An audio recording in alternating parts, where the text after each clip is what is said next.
जय श्री कृष्ण, जय श्री राम। सभी प्रेमी भक्तों का गुरु महिमा यूट्यूब चैनल पर मैं हार्दिक अभिनंदन करती हूँ, स्वागत करती हूँ और आप सभी से निवेदन करती हूँ कि ये जीवन पानी का बुलबुला है। समय रहते भजन सुमिरन करिए, परमपिता परमात्मा को याद करते रहिए।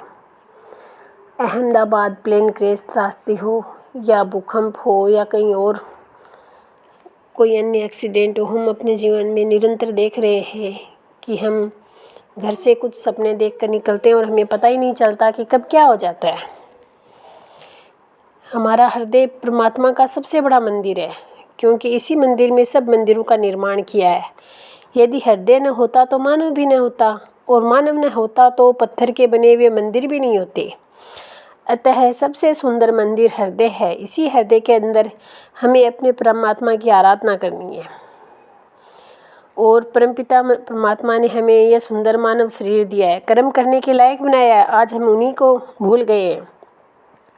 इसीलिए सत्संग श्रवण करना है, अध्यात्म ज्ञान को जानना है, भौतिकता से बाहर निकलकर अपने मानव जीवन को हमें सफल बनाना है।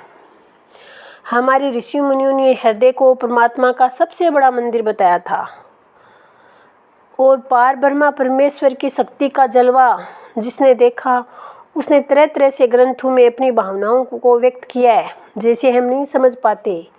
एक जगह गीता में वर्णन आता है कि कर्म योगेश्वर भगवान श्री कृष्ण ने अपने उस दिव्य स्वरूप का जब अर्जुन को प्रकाश रूप में दर्शन कराया तो इतना तेज प्रकाश था कि हजारों सूर्य भी एक साथ उदय हो जाए तो भी ऐसे प्रकाश की बराबरी नहीं कर सकते। इसी को संत बार बार कहते हैं कि हे मानव, उस महास्पंदन को जानने के लिए अपने लक्ष्य की प्राप्ति करो, अर्थात मनुष्य जीवन के लक्ष्य को जानो। वास्तव में देखा जाए तो चमड़ी वही शरीर हमारे सामने रहता है, पर उसे पवित्र करने वाली, समाज में सारे रिश्ते नाते स्थिर रखने वाली, जीवन को अर्थ प्रदान करने वाली वह परमात्मा के सच्चे नाम की शक्ति है, जिसका स्पंदन प्रत्येक प्राणी के अंदर हो रहा है। प्रत्येक प्राणी उसी पार प्राण शक्ति से जीवित है।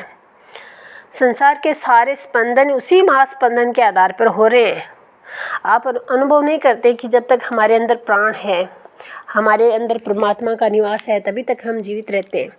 उसके बाद जब वो प्राण शक्ति हमारा साथ छोड़ देती है तो ये हमारा शरीर है वो निर्जीव हो जाता है, और जिसे हम मृत्यु कहते हैं। मृत्यु शरीर की होती है, प्राणों की तो नहीं होती।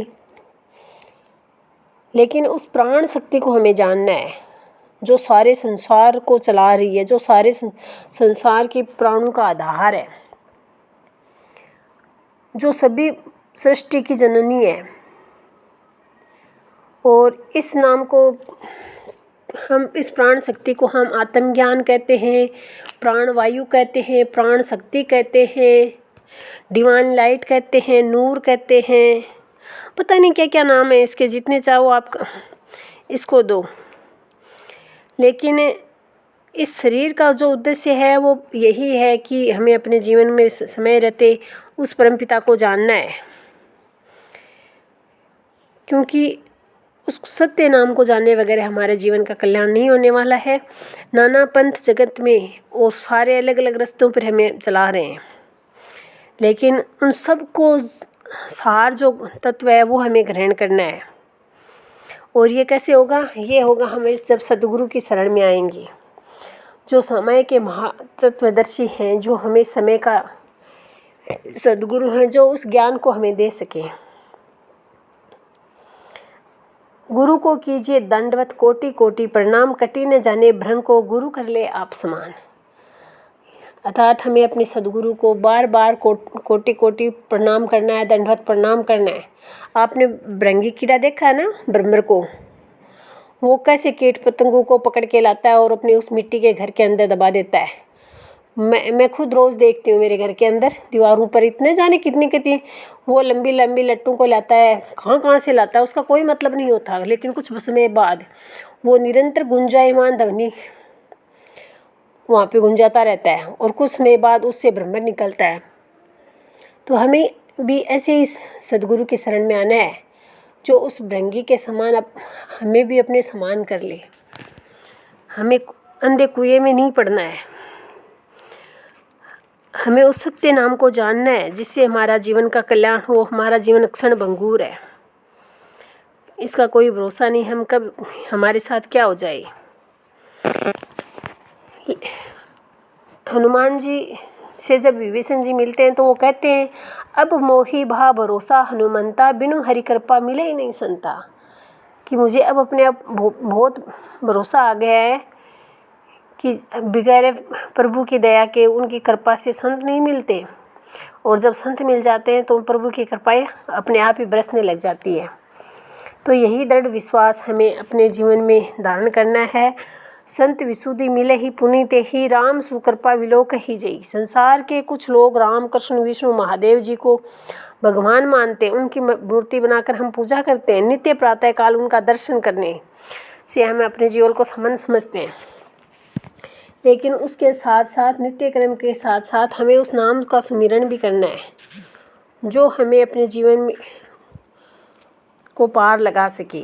बिनु सत्संग न हरि कथा ते ही, बिनु मोह न भाग, मोह गए बिनु राम पद होई न दृढ़ अनुराग। अर्थात बिना सत्संग के भगवान की चर्चा सुनने को नहीं मिलती। बिना भगवान की चर्चा सुने मोह अर्थात अज्ञान दूर नहीं होता, और बिना मोह के दूर हुए कभी भगवान से प्रेम हो ही नहीं सकता। अतः हमें निरंतर सत्संग का सुमिरन करना है, साधु संतों की सेवा करनी है और अपने जीवन को सफल बनाना है, और समय के महापुरुष की शरण में आना है, क्योंकि वही हमारे जीवन को पार लगा सकते हैं। एक मन सुख न मिले निगुरे मिले हजार, एक मन सुख की पीठ पर लख 84 का भार।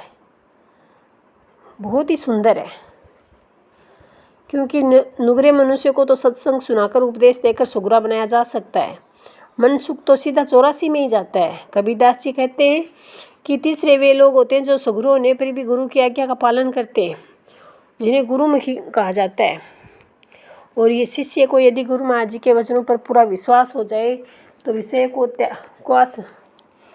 विषयों की आशा त्याग कर पूर्ण श्रद्धा के साथ गुरु के बताए हुए वचनों का स्मरण करे तो सभी दुख और भव रोग सारे दूर हो जाते हैं। ना गुरु मंत्र जाप सुमिरन की महिमा इतनी अनंत है कि उसको बताया नहीं जा सकता। आप सुबह सुबह ब्रह्म मुहूर्त में उठ करके 10 मिनट 15 मिनट आधा घंटा अगर बैठ सकते हो तो आप उस गुरु मंत्र का जाप करो, उस अनादि नाम का सुमिरन करो, फिर देखो आपके अंदर कितनी ऊर्जा का संचार हो जाता है। चाहे आप कितनी बड़ी समस्या में घिरे हो, लेकिन बहुत ही अच्छी ताकत आपके अंदर आ जाती है। इसी के साथ मैं आपसे कहती हूँ कि हमारे जीवन का कोई भरोसा नहीं है। हम घर से निकलते हैं अपने सपनों को पूरा करने के लिए, और पता नहीं हमारे साथ कब क्या हो जाए। अहमदाबाद जो प्लेन त्रासदी हुई उसकी बहुत ही दुखद घटना है। सभी के प्रति संवेदना, प्रभु सबको अपने चरणों में स्थान दे। इसी के साथ मैं अपने वचनों को यहीं विराम देती हूँ। जय श्री कृष्ण।